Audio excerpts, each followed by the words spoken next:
Hello, this is Mary Johnson, and I'm again going to be reading a story by G.K. Chesterton.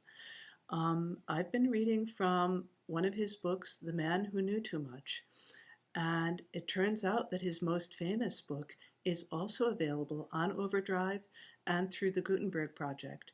So I'm going to be reading the very first story in that book. It's called The Blue Cross, from The Innocents of Father Brown.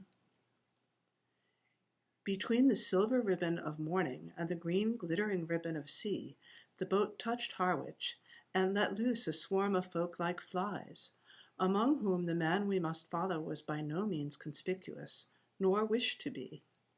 There was nothing notable about him, except a slight contrast between the holiday gaiety of his clothes and the official gravity of his face. His clothes included a slight pale gray jacket, a white waistcoat, and a silver straw hat with gray-blue ribbon. His lean face was dark by contrast, and ended in a curt black beard that looked Spanish and suggested an Elizabethan ruff. He was smoking a cigarette with the seriousness of an idler. There was nothing about him to indicate the fact that the gray jacket covered a loaded revolver, that the white waistcoat covered a police card, or that the straw hat covered one of the most powerful intellects in Europe. For this was Valentin himself, the head of the Paris police, and the most famous investigator of the world, and he was coming from Brussels to London to make the greatest arrest of the century. Flambeau was in England. The police of 3 countries had tracked the great criminal at last from Ghent to Brussels, from Brussels to the Hook of Holland, and it was conjectured that he would take some advantage of the unfamiliarity and confusion of the Eucharistic Congress, then taking place in London. Probably he would travel as some minor clerk or secretary connected with it, but of course Valentin could not be certain. Nobody could be certain about Flambeau. It is many years now since this colossus of crime suddenly ceased keeping the world in a turmoil, and when he ceased, as they said after the death of Roland, there was a great quiet upon the earth. But in his best days, I mean of course his worst, Flambeau was a figure as statuesque and international as the Kaiser. Almost every morning the daily paper announced that he had escaped the consequences of one extraordinary crime by committing another. He was a Gascon of gigantic stature and bodily daring, and the wildest tales were told of his outbursts of athletic humor, how he turned the juge d'instruction upside down and stood him on his head to clear his mind, how he ran down the Rue de Rivoli with a policeman under each arm. It is due to him to say that his fantastic physical strength was generally employed in such bloodless though undignified scenes. His real crimes were chiefly those of ingenious and wholesale robbery. But each of his thefts was almost a new sin, and would make a story by itself.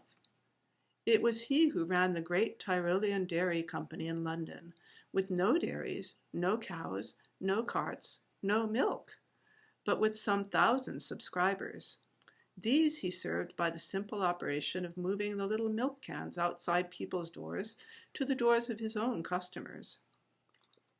It was he who had kept up an unaccountable and close correspondence with a young lady whose whole letter bag was intercepted, by the extraordinary trick of photographing his messages infinitesimally small upon the slides of a microscope.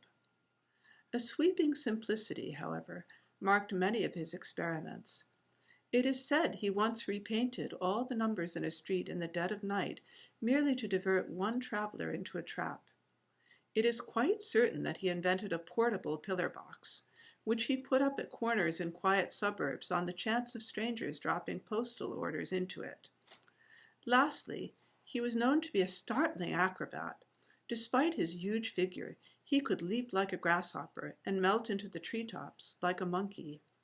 Hence the great Valentin, when he set out to find Flambeau, was perfectly well aware that his adventures would not end when he had found him. But how was he to find him? On this the great Valentin's ideas were still in process of settlement. There was one thing which Flambeau, with all his dexterity of disguise, could not cover, and that was his singular height. If Valentin's quick eye had caught a tall apple woman, a tall grenadier, or even a tolerably tall duchess, he might have arrested them on the spot. But all along his train there was nobody that could be a disguised Flambeau, any more than a cat could be a disguised giraffe. About the people on the boat he had already satisfied himself, and the people picked up at Harwich or on the journey limited themselves with certainty to 6. There was a short railway official travelling up to the terminus, 3 fairly short market gardeners picked up 2 stations afterwards, 1 very short widow lady going up from a small Essex town, and a very short Roman Catholic priest going up from a small Essex village. When it came to the last case, Valentin gave it up and almost laughed. The little priest was so much the essence of those eastern flats. He had a face as round and dull as a Norfolk dumpling. He had eyes as empty as the North Sea. He had several brown paper parcels, which he was quite incapable of collecting. The Eucharistic Congress had doubtless sucked out of their local stagnation many such creatures, blind and helpless, like moles disinterred. Valentin was a skeptic in the severe style of France, and could have no love for priests. But he could have pity for them, and this one might have provoked pity in anybody. He had a large, shabby umbrella, which constantly fell on the floor. He did not seem to know which was the right end of his return ticket. He explained, with a mooncalf simplicity to everyone in the carriage, that he had to be careful, because he had something made of real silver, with blue stones, in one of his brown paper parcels. His quaint blending of Essex flatness with saintly simplicity continuously amused the Frenchman, till the priest arrived somehow at Stratford with all his parcels, and came back for his umbrella. When he did the last, Valentin even had the good nature to warn him not to take care of the silver by telling everybody about it. But to whomever he talked, Valentin kept his eye open for someone else. He looked out steadily for anyone, rich or poor, male or female, who was well up to 6 feet, for Flambeau was 4 inches above it. He alighted at Liverpool Street, however, quite conscientiously secure that he had not missed the criminal so far. He then went to Scotland Yard to regularize his position and arrange for help in case of need. He then lit another cigarette and went for a long stroll in the streets of London. As he was walking in the streets and squares beyond Victoria, he paused suddenly and stood. It was a quaint, quiet square, very typical of London, full of an accidental stillness. The tall, flat houses round it looked at once prosperous and uninhabited. The square of shrubbery in the center looked as deserted as a green Pacific islet.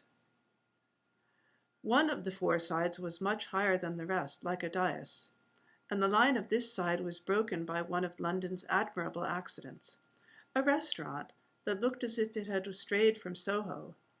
It was an unreasonably attractive object, with dwarf plants in pots and long striped lines of lemon yellow and white.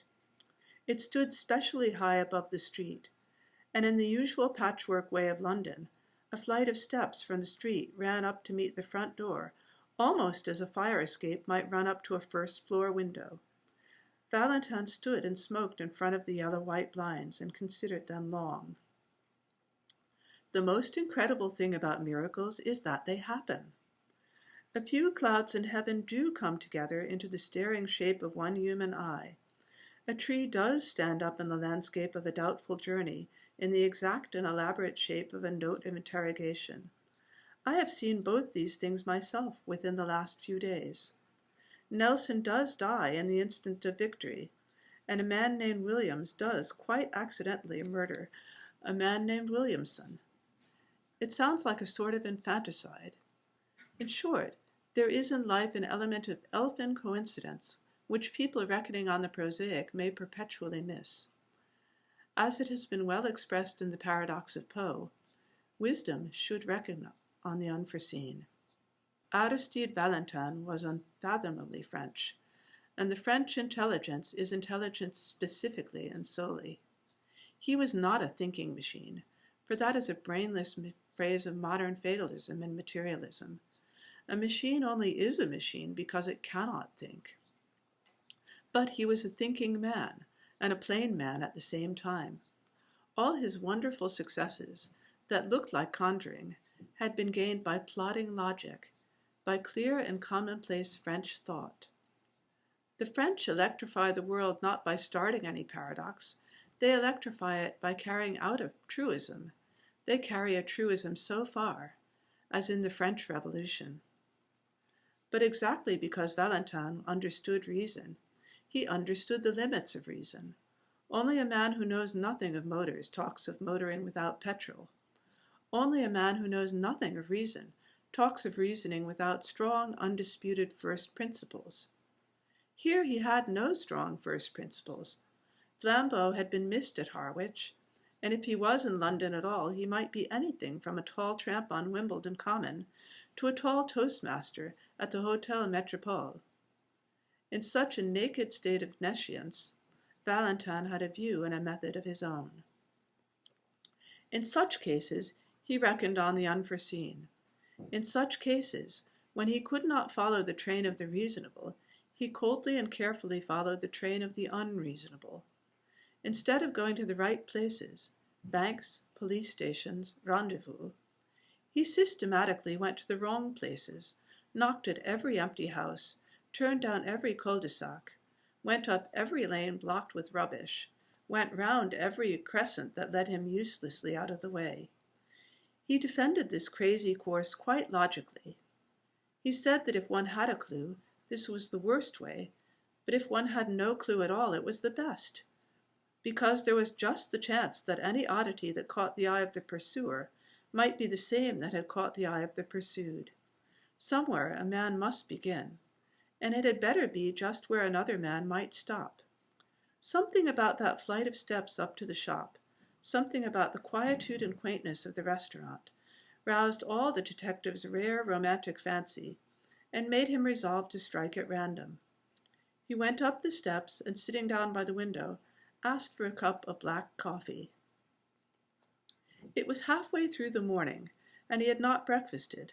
The slight litter of other breakfasts stood about on the table to remind him of his hunger, and adding a poached egg to his order, he proceeded musingly to shake some white sugar into his coffee, thinking all the time about Flambeau.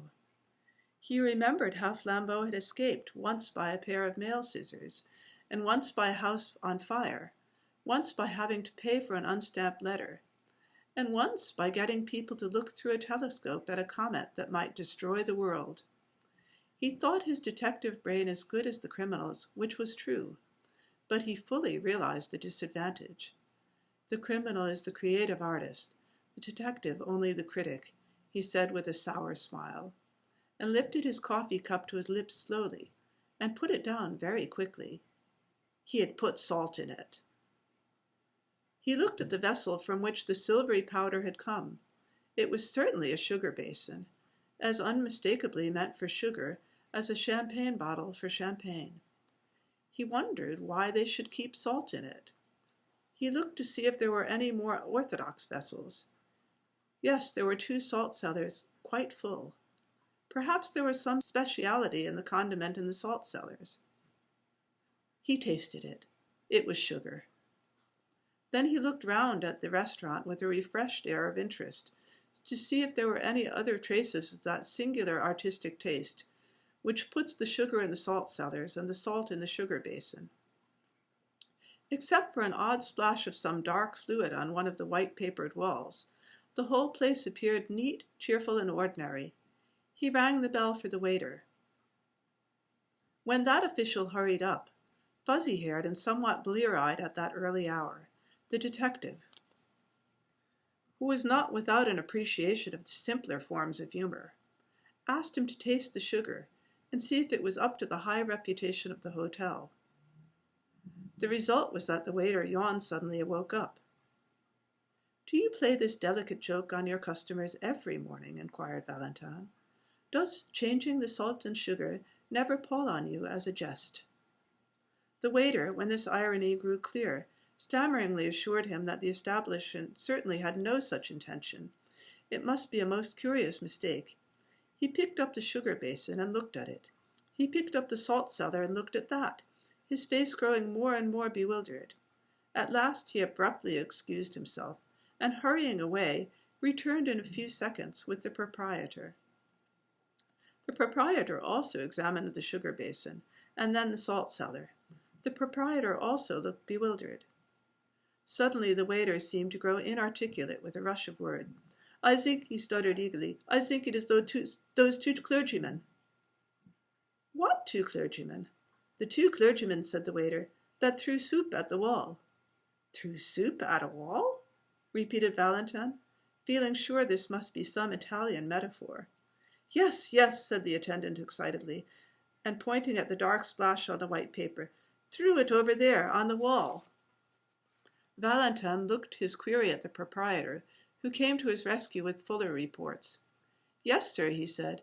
"It's quite true, though I don't suppose it has anything to do with the sugar and salt. Two clergymen came in and drank soup here very early, as soon as the shutters were taken down. They were both very quiet, respectable people. One of them paid the bill and went out.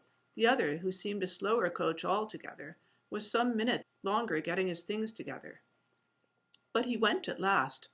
Only the instant before he stepped into the street, he deliberately picked up his cup, which he had only half emptied, and threw the soup slap onto the wall. I was in the back room myself, and so was the waiter, so I could only rush out in time to find the wall splashed and the shop empty. It didn't do any particular damage, but it was confounded chic, and I tried to catch the men in the street. They were too far off, though. I only noticed they went round the corner and into Carstairs Street." The detective was on his feet, hat settled and stick in hand. He had already decided that in the universal darkness of his mind, he could only follow the first odd finger that pointed, and this finger was odd enough. Paying his bill and clashing the glass doors behind him, he was soon swinging round into the other street. It was fortunate that even in such fevered moments, his eye was cool and quick. Something at a shop front went by him like a mere flash, yet he went back to look at it. The shop was a popular greengrocer and fruiterer's. An array of goods set out in the open air and plainly ticketed with their names and prices. In the two most prominent compartments were two heaps of oranges and nuts, respectively.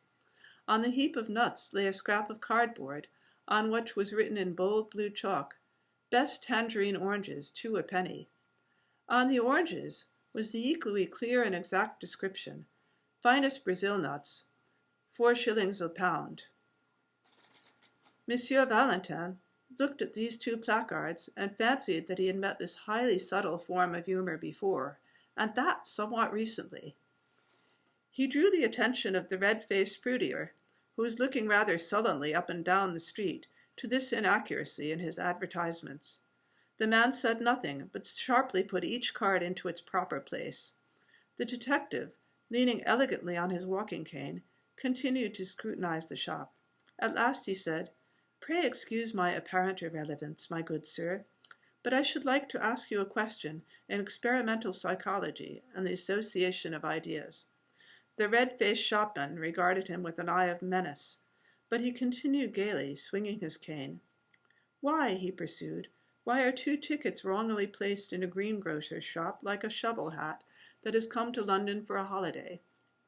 Or, in case I do not make myself clear, what is the mystical association which connects the idea of nuts marked as oranges with the idea of 2 clergymen, one tall and the other short?" The eyes of the tradesman stood out of his head like a snail's. He really seemed for an instant likely to fling himself upon the stranger. At last he stammered angrily, "I don't know what you have to do with it, but if you're one of their friends, you can tell 'em from me that I'll knock their silly heads off, parsons or no parsons, if they upset my apples again." "Indeed?" asked the detective, with great sympathy. "Did they upset your apples?" "One of 'em did," said the heated shopman. "Rolled 'em all over the street. I'd have caught the fool, but for happen to pick 'em up." "Which way did these parsons go?" asked Valentin. "Up that second road on the left-hand side, and then across the square," said the other promptly. "Thanks," said Valentin, and vanished like a fairy. On the other side of the second square, he found a policeman and said, "This is urgent, constable. Have you seen 2 clergymen in shovel hats?" The policeman began to chuckle heavily. "I have, sir, and if you asked me, one of them was drunk. He stood in the middle of the road that bewildered that—" "Which way did they go?" snapped Valentine. "They took one of them yellow buses over there," answered the man. "Them that go to Hampstead." Valentine produced his official card and said very rapidly, "Call up 2 of your men to come with me in pursuit," and crossed the road with such contagious energy that the ponderous policeman was moved to almost agile obedience. In a minute and a half the French detective was joined on the opposite pavement by an inspector and a man in plain clothes. "Well, sir," began the former, with smiling importance, "and what may—" Valentine pointed suddenly with his cane. "I'll tell you on the top of that omnibus," he said, and was darting and dodging across the tangle of the traffic. When all 3 sank panting on the top seats of the yellow vehicle, the inspector said, "We could go 4 times as quick in a taxi." "Quite true," replied their leader placidly, "if we only had an idea of where we were going." "Well, where are you going?" asked the other, staring. Valentine smoked frowningly for a few seconds. Then, removing his cigarette, he said, "If you know what a man's doing, get in front of him. But if you want to guess what he's doing, keep behind him. Stray when he strays, stop when he stops, travel as slowly as he. Then you may see what he saw and may act as he acted. All we can do is keep our eyes skinned for a queer thing." "What sort of a queer thing do you mean?" asked the inspector. "Any sort of queer thing," answered Valentine, and relapsed into obstinate silence. The yellow omnibus crawled up the northern roads for what seemed like hours on end. The great detective would not explain further, and perhaps his assistants felt a silent and growing doubt of his errand. Perhaps, also, they felt a silent and growing desire for lunch, for the hours crept long past the normal luncheon hour, and the long roads of the North London suburbs seemed to shoot out into length after length like an infernal telescope. It was one of those journeys on which a man perpetually feels that now at last he must have come to the end of the universe, and then finds he has only come to the beginning of Tufnell Park. London died away in draggled taverns and dreary scrubs, and then was unaccountably born again in blazing high streets and blatant hotels. It was like passing through 13 separate vulgar cities, all just touching each other. But, though the winter twilight was already threatening the road ahead of them, the Parisian detective still sat silent and watchful, eyeing the frontage of the streets that slid by on either side. By the time they had left Camden Town behind, the policemen were nearly asleep. At least they gave something like a jump as Valentine leapt erect, struck a hand on each man's shoulder, and shouted to the driver to stop. They tumbled down the steps into the road without realizing why they had been dislodged. When they looked round for enlightenment, they found Valentine triumphantly pointing his finger toward a window on the left side of the road. It was a large window, forming part of the long facade of a gilt and palatial public house. It was the part reserved for respectable dining, and labeled restaurant. The window, like all the rest along the frontage of the hotel, was of frosted and figured glass, but in the middle of it was a big black smash, like a star in the ice. "Our cue at last," cried Valentine, waving a stick. "The place with the broken window." "What window? What cue?" asked his principal assistant. "Why, what proof is there that this has anything to do with them?" Valentine almost broke his bamboo stick with rage. "Proof!" he cried. "Good God, the man is looking for proof. Why, of course, the chances are 20 to 1 that it has nothing to do with them. But what else can we do? Don't you see we must either follow one wild possibility or else go home to bed?" He banged his way into the restaurant, followed by his companions, and they were soon seated at a late luncheon at a little table, and looking at the star of smashed glass from the inside. Not that it was very informative to them, even then. "Got your window broken, I see," said Valentine to the waiter as he paid his bill. "Yes, sir," answered the attendant, bending busily over the change, to which Valentine silently added an enormous tip. The waiter straightened himself with mild but unmistakable animation. "Ah, yes, sir," he said. "Very odd thing, that, sir." "Indeed. Tell us about it," said the detective, with careless curiosity. "Well, 2 gents in black came in," said the waiter, Two of those foreign parsons that are running about. They had a cheap and quiet little lunch, and one of 'em paid for it and went out. The other was just going out to join him, when I looked at my change again and found he'd paid me more than 3 times too much. 'Here,' I says to the chap, who was nearly out the door, 'you've paid too much.' 'Oh,' he says, very cool, 'have we?' 'Yes,' I says, and picks up the bill to show him. Well, that was a knockout." "What do you mean?" asked his interlocutor. "Well, I'd have sworn on 7 Bibles that I put 4 shillings on that bill. But now I saw I'd put 14 shillings, as plain as paint." "Well?" cried Valentine, moving slowly but with burning eyes. "And then?" "The parson at the door, he says, all serene, 'Sorry to confuse your accounts, but it'll pay for the window.' 'What window?' I says. 'The one I'm going to break,' he says, and smashed that blessed pane with his umbrella." All the inquirers made an exclamation, and the inspector said under his breath, "Are we after escaped lunatics?" The waiter went on with some relish for the ridiculous story. "I was so knocked silly for a second I couldn't do anything. The man marched out the place and joined his friend just round the corner. Then they went so quick up Bullock Street that I couldn't catch 'em, though I ran round the bars to do it." "Bullock Street," said the detective, and shot up that thoroughfare as quickly as the strange couple he pursued.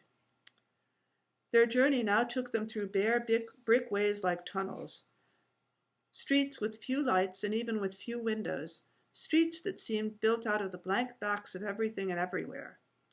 Dusk was deepening, and it was not easy, even for the London policeman, to guess in what exact direction they were treading. The inspector, however, was pretty certain that they would eventually strike some part of Hampstead Heath. Abruptly, one bulging and gas-lit window broke the blue twilight like a bull's-eye lantern, and Valentine stopped an instant before a little garish sweetstuff shop. After an instant's hesitation, he went in. He stood amid the gaudy colors of the confectionery with entire gravity and bought 13 chocolate cigars with a certain care. He was clearly preparing an opening, but he did not need one. An angular, elderly young woman in the shop had regarded his elegant appearance with a mere automatic inquiry, but when she saw the door behind it blocked with the blue uniform of the inspector, her eyes seemed to wake up. "Oh," she said, "if you come about that parcel, I've sent it off already." "Parcel?" repeated Valentine, and it was his turn to look inquiring. "I mean the parcel the gentleman left, the clergyman gentleman." "For goodness' sake," said Valentine, leaning forward with his first real confession of eagerness, "for heaven's sakes, tell us what happened exactly." "Well," said the woman a little doubtfully, "the clergyman came in about half an hour ago and bought some peppermints and talked a bit, and then went off toward the Heath.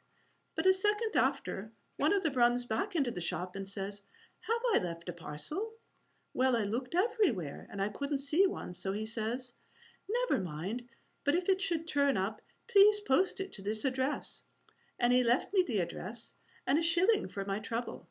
And sure enough, though I thought I'd looked everywhere, I found he'd left a brown paper parcel, so I posted it to the place he said. I can't remember the address now. It was somewhere in Westminster. But as the thing seemed so important, I thought perhaps the police had come about it." "So they have," said Valentine shortly. "Is Hampstead Heath near here?" "Straight on for 15 minutes," said the woman, "and you'll come right out into the open." Valentine sprang out of the shop and began to run. The other detectives followed him at a reluctant trot. The street they threaded was so narrow and shut in by shadows that when they came out unexpectedly into the void common and vast sky, they were startled to find the evening still so light and clear. A perfect dome of peacock green sank into the gold amid the blackening trees and the dark violet distances. The glowing green tint was just deep enough to pick out in points of crystal 1 or 2 stars. All that was left of the daylight lay in a golden glitter across the edge of Hampstead, and that popular hollow which is called the Vale of Health. The holiday makers who roamed this region had not wholly dispersed. A few couples sat shapelessly on benches, and here and there a distant girl still shrieked in one of the swings. The glory of heaven deepened and darkened around the sublime vulgarity of man, and standing on the slope and looking across the valley, Valentine beheld the thing which he sought. Among the black and breaking groups in that distance was one especially black which did not break, a group of 2 figures clerically clad. Though they seemed as small as insects, Valentine could see that one of them was much smaller than the other. Though the other had a student's stoop and an inconspicuous manner, he could see that the man was well over 6 feet high. He shut his teeth and went forward, whirling his stick impatiently. By the time he had substantially diminished the distance and magnified the 2 black figures as in a vast microscope, he had perceived something else, something which startled him, and yet which he had somehow expected. Whoever was the tall priest, there could be no doubt about the identity of the short one. It was his friend of the Harwich train, the stumpy little curé of Essex, whom he had warned about his brown paper parcels. Now, so far as this went, everything fitted in finally and rationally enough. Valentine had learned by his enquiries that morning that a Father Brown from Essex was bringing up a silver cross with sapphires, a relic of considerable value, to show some of the foreign priests at the Congress. This undoubtedly was the silver with blue stones, and Father Brown undoubtedly was the little greenhorn in the train. Now there was nothing wonderful about the fact that what Valentine had found out, Flambeau had also found out. Flambeau found out everything. Also, there was nothing wonderful in the fact that when Flambeau heard of a sapphire cross, he should try to steal it. That was the most natural thing in all natural history. And most certainly there was nothing wonderful about the fact that Flambeau should have had it all his own way, with such a silly sheep as that man with the umbrella and the parcels. He was the sort of man whom anybody could lead on a string to the North Pole. It was not surprising that an actor like Flambeau, dressed as another priest, could lead him to Hampstead Heath. So far the crime seemed clear enough, and while the detective pitied the priest for his helplessness, he almost despised Flambeau for condescending to so gullible a victim. But when Valentine thought of all that had happened in between, of all that had led him to his triumph, he racked his brains for the smallest rhyme or reasons in it. What had the stealing of a blue and silver cross from a priest from Essex to do with chucking soup at a wallpaper? What had it to do with calling nuts oranges, or with paying for windows first and breaking them afterwards? He had come to the end of his chase, and yet somehow he had missed the middle of it. When he failed, which was seldom, he had usually grasped the clue, but nevertheless missed the criminal. Here he had grasped the criminal, but still he could not grasp the clue.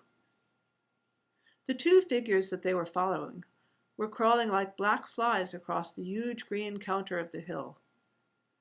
They were evidently sunk in conversation, perhaps did not notice where they were going, but they were certainly going to the wilder and more silent heights of the heath. As their pursuers gained on them, the latter had to use the undignified attitudes of the deer-stalker, to crouch behind clumps of trees, and even to crawl prostrate in the deep grass. By these ungainly ingenuities, the hunters even came close enough to the quarry to hear the murmur of the discussion, but no word could be distinguished except the word reason, recurring frequently in a high and almost childish voice. Once, over an abrupt dip of land in a dense tangle of thickets, the detectives actually lost the 2 figures they were following. They did not find the trail again for an agonizing 10 minutes, and then it led round the brow of a great dome of hill overlooking an amphitheater of rich and desolate sunset scenery. Under a tree in this commanding yet neglected spot was an old ramshackle wooden seat. On this seat sat the 2 priests, still in serious speech together. The gorgeous green and gold still clung to the darkening horizon, but the dome above was turning slowly from peacock green to peacock blue, and the stars detached themselves more and more like solid jewels. Mutely motioning to his followers, Valentine contrived to creep up behind the big branching tree, and standing there in deathly silence, heard the words of the strange priest for the first time. After he had listened for a minute and a half, He was gripped by a devilish doubt. Perhaps he had dragged the 2 English policemen to the wastes of a nocturnal heath on an errand no saner than seeking figs on thistles. For the 2 priests were talking exactly like priests, piously, with learning and leisure, about the most aerial enigmas of theology. The little Essex priest spoke the more simply, with his round face turned to the strengthening star. The other talked with his head bowed, as if he were not even worthy to look at them. But no more innocently clerical conversation could have been heard in any white Italian cloister or black Spanish cathedral. The first he heard was the tale of one of Father Brown's sentences, which ended, "What they really meant in the Middle Ages by the heavens being incorruptible." The taller priest nodded his bowed head and said, "Ah, yes, these modern infidels appeal to their reason. But who can look at those millions of worlds and not feel that there may well be wonderful universes above us, where reason is utterly unreasonable?" "No," said the other priest, "reason is always reasonable, even in the last limbo, in the lost borderland of things. I know that people charge the church with lowering reason, but it is just the other way. Alone on earth, the church makes reason really supreme. Alone on earth, the church affirms that God himself is bound by reason." The other priest raised his austere face to the spangled sky and said, "Yet who knows if in that infinite universe—" "Only infinite physically," said the little priest, turning sharply in his seat, "not infinite in the sense of escaping from the laws of truth." Valentin behind his tree was tearing his fingernails with silent fury. He seemed almost to hear the sniggers of the English detectives, whom he had brought so far on a fantastic guess, only to listen to the metaphysical gossip of 2 mild old parsons. In his impatience he lost the equally elaborate answer of the tall cleric, and when he listened again, it was again Father Brown who was speaking. "Reason and justice grip the remotest and the loneliest star. Look at those stars. Don't they look as if they were single diamonds and sapphires? Well, you can imagine any mad botany or geology you please. Think of forests of adamant with leaves of brilliance. Think of the moon as a blue moon, a single elephantine sapphire. But don't fancy that all that frantic astronomy would make the smallest difference to the reason and justice of conduct. On plains of opal, under cliffs cut out of pearl, you would still find a notice board, 'Thou shalt not steal.'" Valentin was just in the act of rising from his rigid and crouching attitude and creeping away as softly as might be, felled by the one great folly of his life, but something in the very silence of the tall priest made him stop until the latter spoke. When at last he did speak, he said simply, his head bowed and his hands on his knees, "Well, I still think that other worlds may perhaps rise higher than our reason. The mystery of heaven is unfathomable, and I for one can only bow my head." Then with brow yet bent, and without changing by the faintest shade his attitude or voice, he added, "Just hand over the sapphire cross of yours, will you? We're all alone here, and I could pull you to pieces like a straw doll." The utterly unaltered voice and attitude added a strange violence to that shocking change of speech.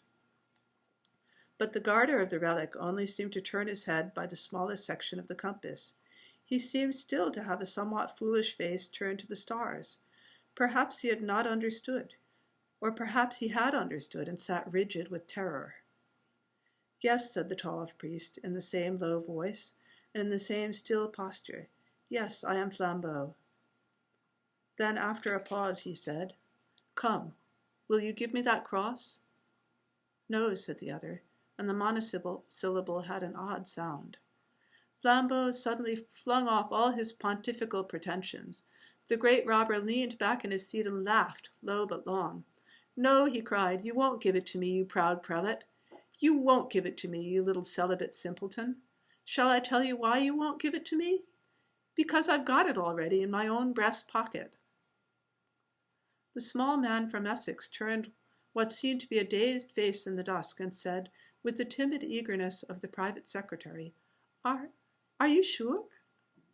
Flambeau yelled with delight. "Really, you're as good as a 3-act farce," he cried. "Yes, you turnip. I am quite sure. I had the sense to make a duplicate of the right parcel, and now, my friend, you've got the duplicate, and I've got the jewels. An old dodge, Father Brown, a very old dodge." "Yes," said Father Brown, and passed his hand through his hair with the same strange vagueness of manner. "Yes, I've heard of it before." The colossus of crime leaned over the little rustic priest with a sort of a sudden interest.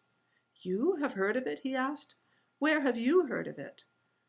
"Well, I mustn't tell you his name, of course," said the little man simply. "He was a penitent, you know. He had lived prosperously for about 20 years, entirely on duplicate brown paper parcels.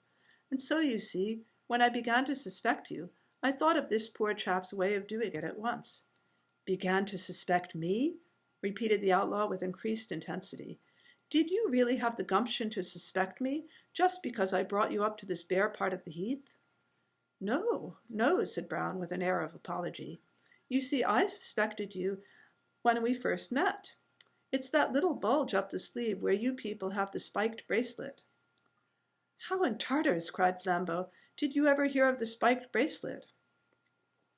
"Oh, one's little flock, you know," said Father Brown, arching his eyebrows rather blankly. "When I was a curate in Hartlepool, there were 3 of them with spiked bracelets. So as I suspected you from the first, don't you see, I made sure that the cross should go safe anyhow. I'm afraid I watched you, you know. So at last I saw you change the parcels. Then, don't you see, I changed them back again. And then I left the right one behind." "Left it behind?" repeated Flambeau, and for the first time there was another note in his voice besides his triumph. "Well, it was like this," said the little priest, speaking in the same unaffected way. "I went back to that sweet shop and asked if I'd left a parcel, and gave them a particular address if it turned up. Well, I knew I hadn't, but when I went away again, I did. So instead of running after me with that valuable parcel, they have sent it flying to a friend of mine in Westminster." Then he added rather sadly, "I learned that too from a poor fellow in Hartlepool. He used to do it with handbags he stole at railway stations, but he's in a monastery now. Oh, one gets to know, you know," he added, rubbing his head again with the same sort of desperate apology. "We can't help being priests. People come and tell us these things." Flambeau tore a brown paper parcel out of his inner pocket and rent it to pieces. There was nothing but paper and sticks of lead inside it. He sprang to his feet with a gigantic gesture and cried, "I don't believe you. I don't believe a bumpkin like you could manage all that.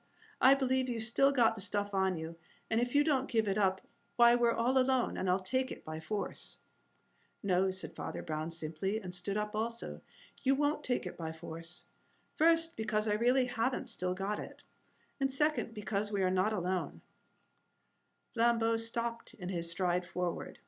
"Behind that tree," said Father Brown, pointing, "are 2 strong policemen and the greatest detective alive. How did they come here, do you ask? Why, I brought them, of course.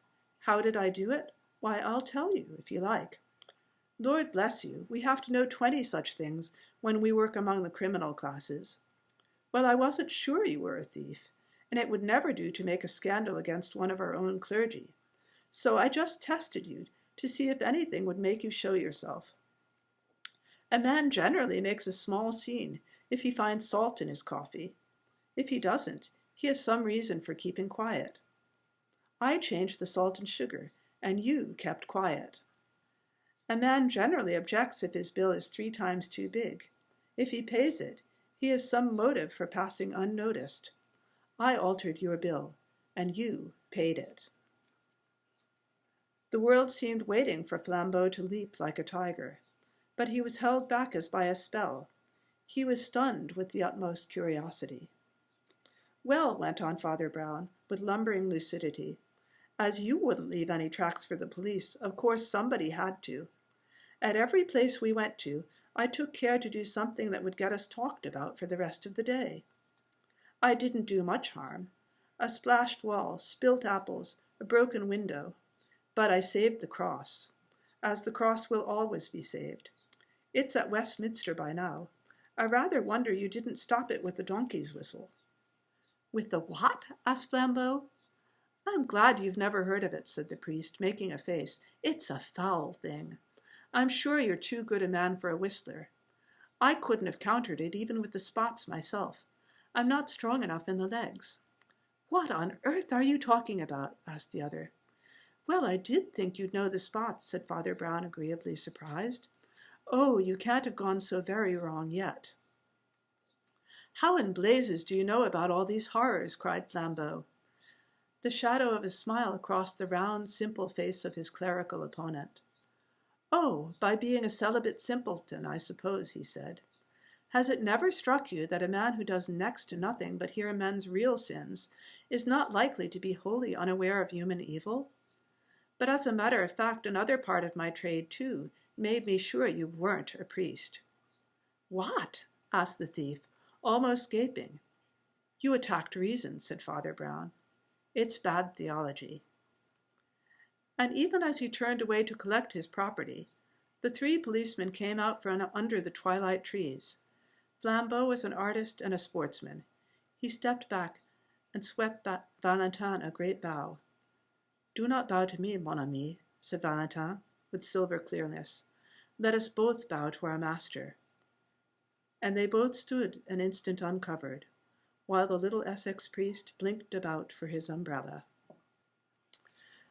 Well, that was the first of the Father Brown stories, and both of them are available at the library. Go to northcastlelibrary.org, look for our e-library available 24/7, e-books, and if you go to Overdrive, you can sign in with your library card and your PIN, which is usually the last 4 digits of your phone number, and you'll find lots and lots of books that you get to keep forever, because Overdrive has linked with Project Gutenberg.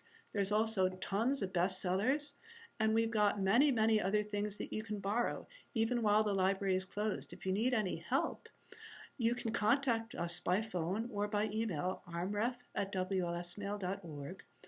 And we'll see you at the library, I hope, very soon. But in the meantime, stay well, stay safe.